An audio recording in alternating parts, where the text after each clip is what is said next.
the concept of Delta was something that has been part of our DNA as a team for almost 30 years. Most of the WhiteDog team has worked together for almost 30 years now.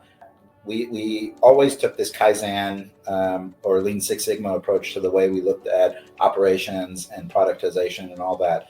And part of the Kaizen life cycle is this notion of A delta T.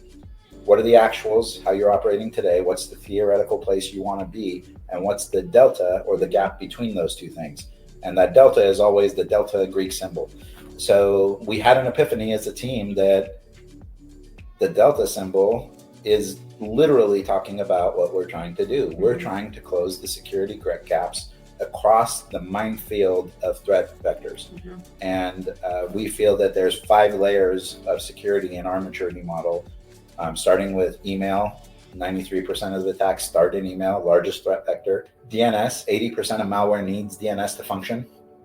Identity, which is now the largest threat vector, because those two solutions get the bad actors to identity. 100% of attacks take advantage of an identity to crawl across your network. Endpoint, last layer of defense. By the time they get to the endpoint, that's where they are able to compromise the system, use that system as a bastion host to crawl across the network.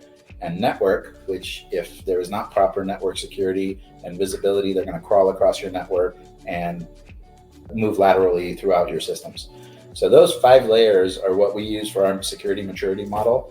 And if you do not have, and I'm going to call it in air quotes, an extended detection and response solution that covers all 5 vectors, not just with visibility, but detections and response, you don't have a proper security ecosystem.